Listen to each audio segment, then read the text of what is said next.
Hello! This is Squid Research Lab. We're a team of researchers studying these fascinating creatures that move through ink in swim form and fire it in humanoid form. We've been observing them day and night, and today we'd like to share our latest findings.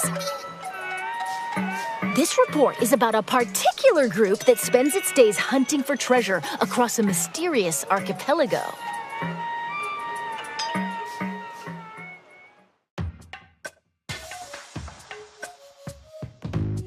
This location, shrouded in fog, is the Spiralite Islands. A trio of swashbuckling musicians called Deep Cut heads there in search of treasure. But a sudden light forces them to make an emergency landing. Their pilot and the protagonist of this game is you, the mechanic.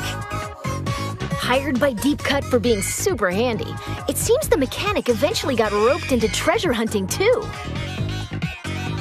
The treasure in question is scattered across the Spiralite Islands, and Deep Cut has its sights set on it.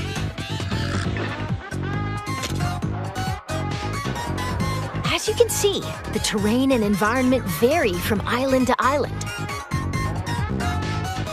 The exploration bot, piloted by a member of Deep Cut, can detect where the treasure is. But these islands are also home to aggressive creatures called salmonids. It appears they swarm around treasure and immediately go on the offensive if anyone gets too close.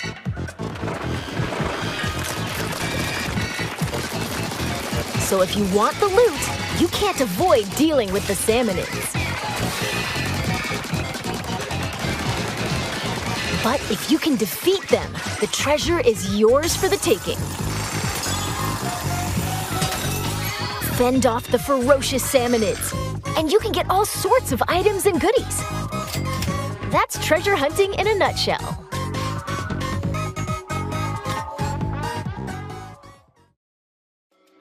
Now let's examine these salmonids more closely. They're all called salmonids, but there are lots of different types.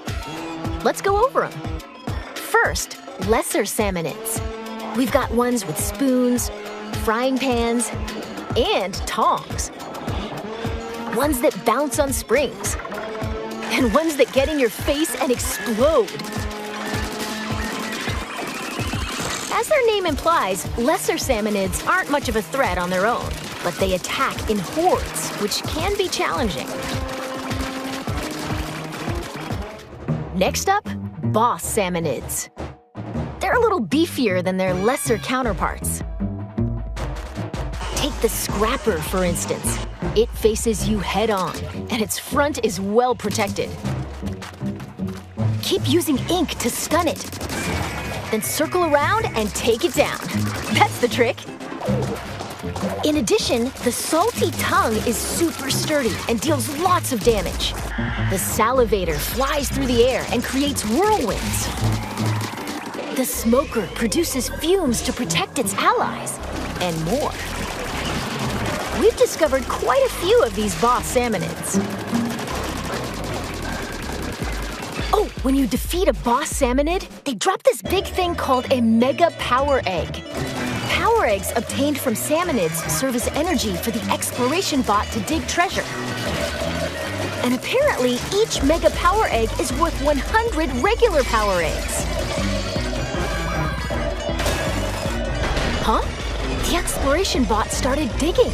Seems like it sensed some treasure buried underground. What's that scary-looking thing? Whoa! It's a type of seasoned salmonid. This one's the minced scrapper. It's got sturdy armor, and it comes with a threatening roller attack. Watch out, or you'll be minced into fish paste. There are other seasoned salmonids. The thick-cut, salty tongue launches a massive beam. The big stack stinger targets you with 3 lasers. There are even more. Each one represents the pinnacle of salmonid evolution. That being said, upon closer examination, they seem to be covered in salt. So maybe the saltier the salmonid, the stronger they are? We'll keep researching that.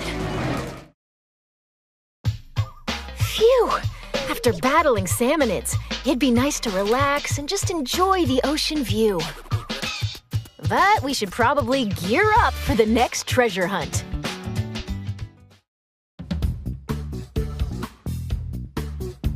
Weapons are essential for defeating salmonids. Use the ink in your tank to attack. If you run out, just dive into it for a quick refill, like this.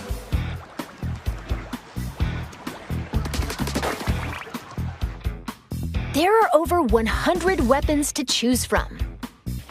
Sometimes salmonids drop a weapon when they're defeated. You never know which one you'll get. If you need to swap out your gear, just head to the hideout ship. And weapons have levels. The higher the level, the greater a weapon's power. You might even find rare weapons with special powers. So experiment to find your favorite one. Okay, well that ought to be enough for a regular treasure hunt. Let's be real. Salmonids are serious trouble, no matter how you slice it. That's where these come in handy. They're tools developed specifically for dealing with salmonids, called gadgets. Gadgets are powerful devices that can help you fight salmonids, and you can equip 2 of them at the same time. As you can see, they attach to your selected tank. Oh, right! There are 3 types of tanks. The speed tank, power tank, and tactical tank. The gadgets you can use depend on the tank, so let's introduce some of them based on tank type. First, speed tank gadgets. Blast boot. Leap forward at high speed and attack with a stomp. This can also be used for a hasty escape. Dash bomb. Launch forward using the explosion from a bomb. You can also move in other directions. Booyarang. Throw it to strike enemies. It'll stay airborne for a bit, then return to you. Booyah! Next, power tank gadgets. Splatch it. Perform a quick slash in a wide sweeping arc. Even tough shields don't stand a chance. Splatolites. Attack enemies with discs that orbit around you. They also coat the ground with ink. Pretty useful, huh? Spin wheel. It swirls and sprays ink while moving, repelling salmonids that come into contact with it. The gadget can also lock on to boss salmonids.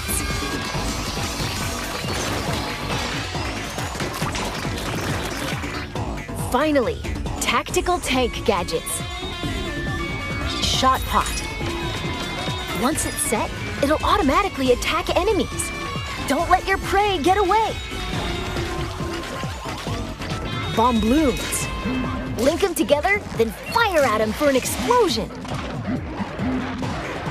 Chain as many as you can for a bigger blast. Tether whale. Once placed, it connects to your tank with a powerful laser. Any salmonids that come into contact with the laser will take damage. There are other handy gadgets too.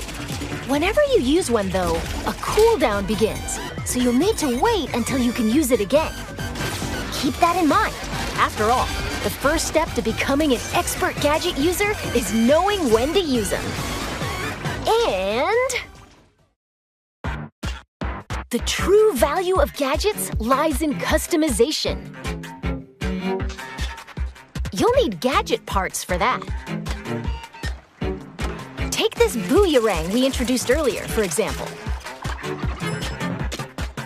It's got delivery damage up, horizontal area up, stop duration up, multi-rang. Mega Power Egg Collection, and a variety of other parts that you can equip. You'll need gadget part slots to equip these. As long as there are enough slots, you can add as many different parts as you want. We present to you a customized Booyarang. Even at a glance, you can tell it's had some serious upgrades. Next, let's try combining parts for the shot pot. Fire rate up, then range up. An extra shot pot and... Ooh, how about knockback gas to keep salmonids at bay? Yeah! This is great! You can also get gadget parts from defeating salmonids. You might even find ones with super high performance. So change up your gadgets with different parts and experiment to find your favorite combo.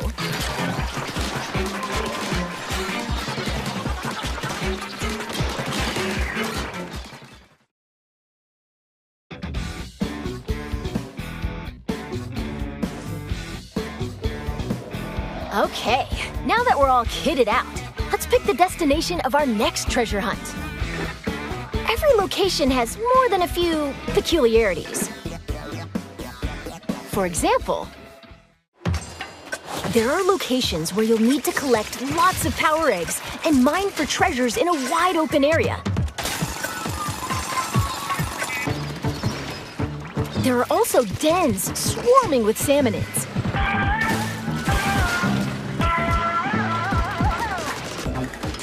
Strange facilities that lock you into using specific gadgets.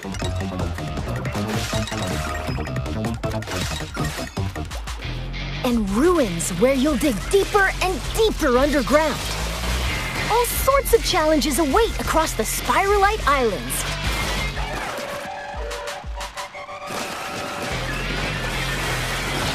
Oh dear. Pretty sure we're done for. Yep. That didn't turn out the way we were hoping.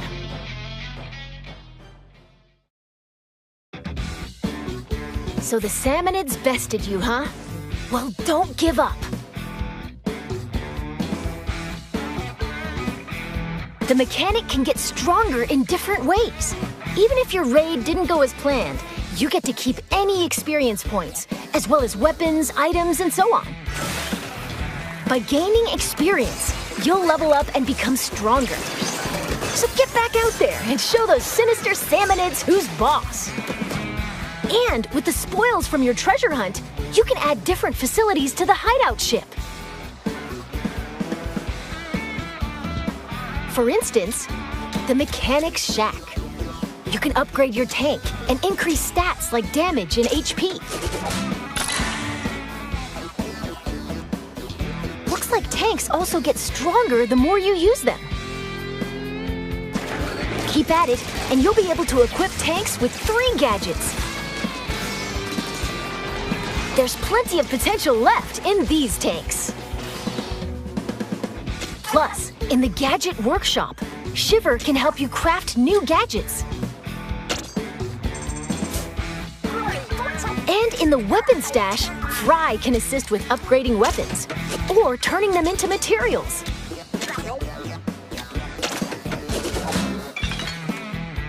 There's more you can do, so build facilities and use them to hone your treasure hunting talents. Oh, and as for Big Man, he can catalog all sorts of info from treasure hunts. Why not stop by and check it out between raids?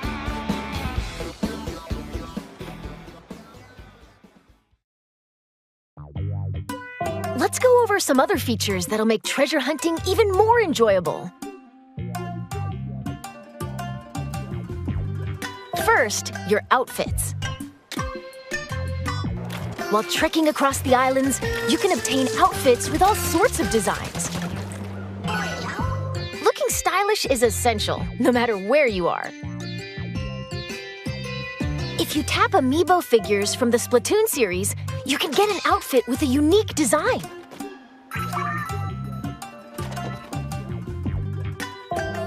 And by tapping the new Splatoon Raiders amiibo figures, it seems you can unlock an outfit inspired by each character. Next, difficulty options. You can change the difficulty at any time. The only difference is how strong the salmonids are.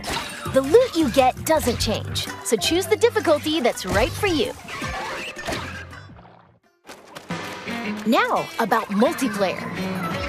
Splatoon Raiders is a single-player focused adventure, but up to 4 players can journey together via local wireless or online play. Team up with friends or create a room with an optional password. And you can go treasure hunting as a group. Gotta say, it's nice to have some backup when facing swarms of salmonids. Speaking of which, there's the help feature. When playing solo, you can call for help, like this. Someone online can come and help you for a little while.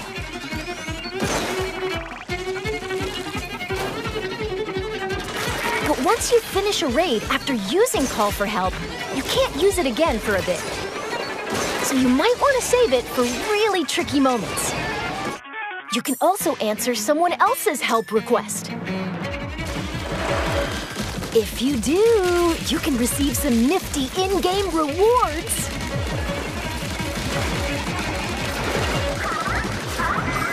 So work together to emerge victorious.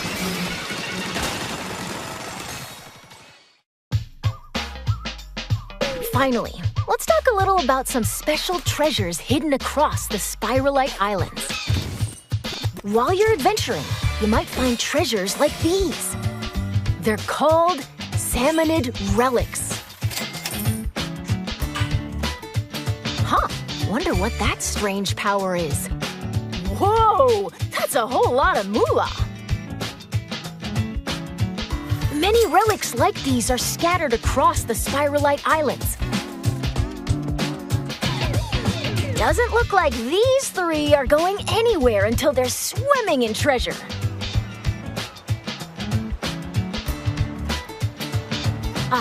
Looks like our time's almost up. Let's wrap things up here.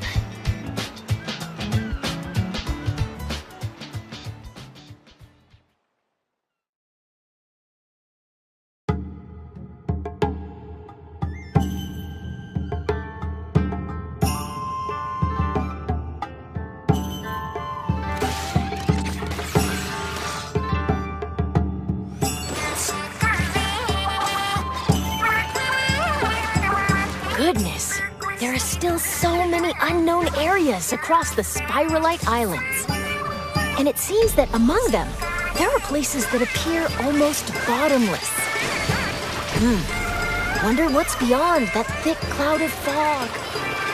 We hope you'll discover that for yourself. After all, that treasure's not gonna hunt itself. And with that, Squid Research Lab out.